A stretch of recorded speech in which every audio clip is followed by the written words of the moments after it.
With so much happening around the world, it's getting harder and harder to share information, especially when that information is not good. There is now information coming out that we have 3 separate clusters of rock and debris that are now being tracked heading towards Earth. According to new reports, March may be a very eye-opening month. Now, word has it that these 3 waves are coming from 3 separate locations, and the sun very well may absorb one of them, which is a whole nother story in itself, if it does.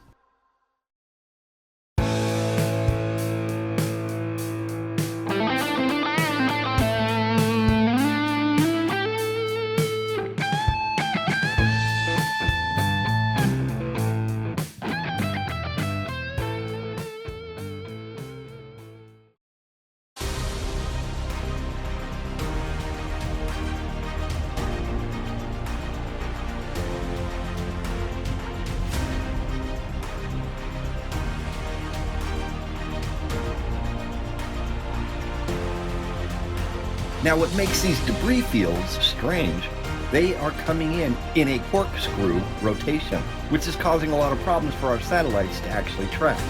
It's almost as if they were rotating or orbiting around a larger object, and then that larger object was moved out of the way, causing the sun to then take over with its gravity, causing the inertia to actually change within these objects.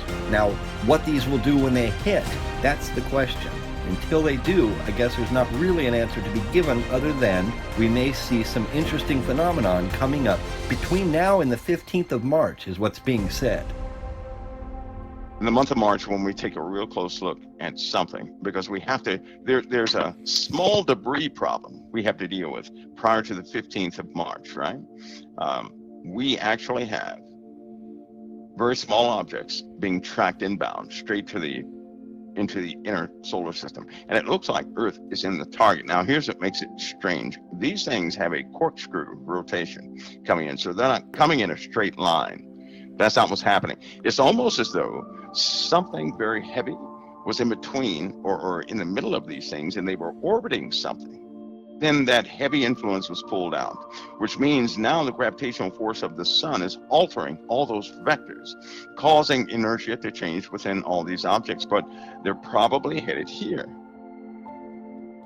But because they're not headed in a straight line, that is what's causing a problem for our technology here on Earth to actually track them. Our technology isn't made to catch objects that are spinning in a corkscrew type manner. They're just not made to do that. They're so small and they were moving in such an odd form, right, that some of the software did not really capture them. It wasn't looking for anything that moved like that. Now, these are being referred to as a pre-cluster event that may hit our atmosphere. These are just a prelim to the actual meteor storm that is coming, and coming very soon. Let's just say this is a pre-cluster to the actual meteor storm we're going to entertain. We will have a meteor storm, but this cluster came out of nowhere. Now, according to the reports that are coming in, they are starting to talk about having to evacuate people off of the International Space Station because of these clusters and because of the meteor storm that we are going to see. The trajectories are beginning to alter, right? Because they're going to have to deal with quite a few things. They're going to have to get people off the International Space Station. And in case you don't know this already, our defense satellites have been very, very busy lately. They have already been taking objects out of the sky before they actually make impact. And they are doing that using projectile beams. Now, they put this into place not long after Neil deGrasse Tyson discussed that we needed something just like this for this exact reason. Maybe some of you remember those talks. Maybe you remember Neil deGrasse Tyson giving a lot of warnings. It's not a problem if they're out there, provided we know where they are and how to track them. Provided we know where they are, how to track them, and how to deflect them. That third part of that is an issue right now, because it's not good enough to just know you're about to die by an asteroid. Yeah, you want to try to do something about it. We have something that's is almost like a projectile beam, you could call it, right? That when it hits an object, that object will explode and it will pulverize that object, right? As soon as it hits the atmosphere, that means most of it turns into ash and it will fall to the earth, right? So it's just ash. The ash may be of a different nature, but it hits the ash and the ash falls in quite a big area. Like West Virginia and Maryland is having right now, white particles are falling all over the place right now as we speak from certain impacts that have taken place over your heads in the daytime. This is very important because in the daytime, if we don't have a clear day, it's very difficult to see any explosions in space. Even when we have a clear day, it's very difficult to see an explosion in space. But I can guarantee you the explosions are happening all the time. There's a buildup of inbounds of both asteroids and other things are starting to build up out there too. In fact, the very nature of what these satellites are doing is spooky on one end, but it's necessary on the other. And people are soon to see all this with their own eye. They won't need an interpreter. Now, what exactly is in these particles and ash and particulates that are falling from our atmosphere? That's the question. That's the million-dollar question. How are they affecting us and the Earth as this continues to happen? The problem will be people are going to have to deal with the effects of toxins coming out of the atmosphere. That's going to wipe out quite a few people, and I'll tell you why. Because it says all the green grass was burned up. For all the green grass to burn up, there was a simulation performed on this. In order for all the green grass to burn up, right? Now every landmass does not have grass. In order for all the grass to burn up, you're looking at a major portion. If it all burns, that's an event that is on a scale we've not seen before. So you're looking at it at least, at least, I'd say 1/5 of humanity. These are all the events that you would expect from a very large inbound object, from a secondary star coming into our solar system. These are all the effects you would see. Many meteorites hitting the Earth. I think what will be interesting about these events will be how the government decides to tell us that they didn't see these things coming, considering a satellite can read the date off a penny sitting on a sidewalk on Earth. But as far as they're concerned, they can't see a balloon in the sky at 35,000 feet. If something were to come and the government didn't tell anybody, people would be angry unless they believed the government had no ability to see it. Now, how would they convince people that they have no ability to see meteorites coming in? Maybe not being able to spot a balloon. That was highly disturbing to find out that they said to people they did not know what it was. They didn't know what it was or who it was from. That was very disturbing because I know that was a big 100%. That was a 3,000% lie. Is the position of the balloon classified? Phil, right now, what we're not going to do is get into a hour-by-hour location of the balloon. Again, we're monitoring it closely. As I mentioned, right now, it's over the center of the continental United States. That's about as specific as I'm going to get. But I understand it might be inconvenient, but does the public not have a right to know if the balloon the is public over certainly their state? has the ability to look up in the sky and see where the balloon is. Saying they can't track a balloon or they can't tell the identity. Even the balloon that they blew up, that was a civilian balloon. That was purposed.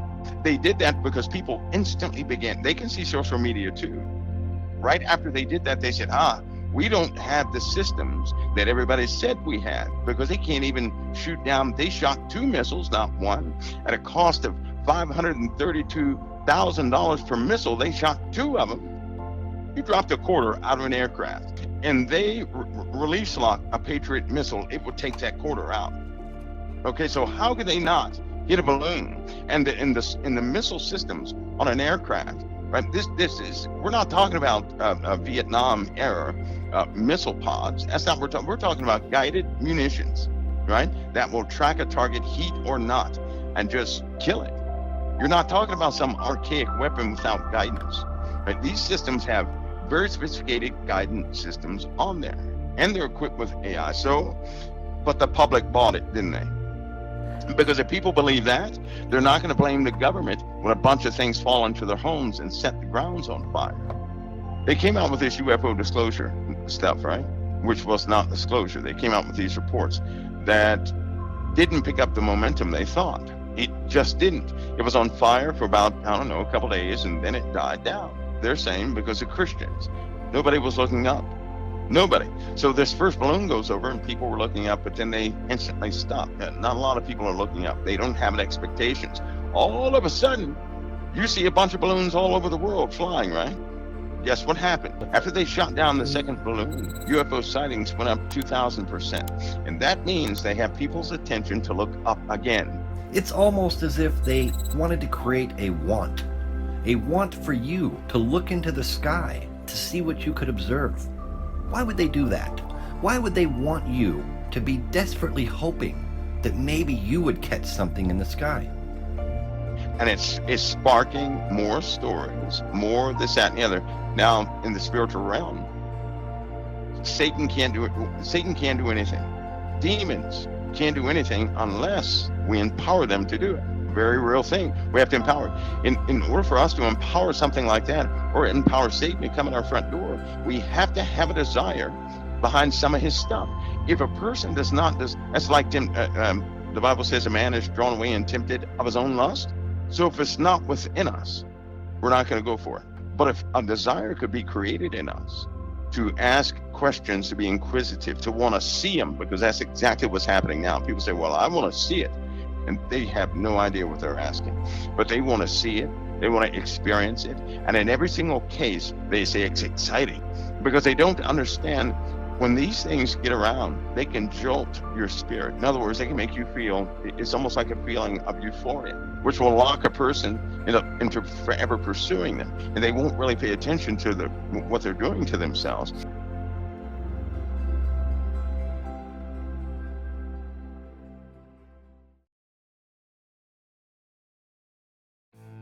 This has been the Confidential Report.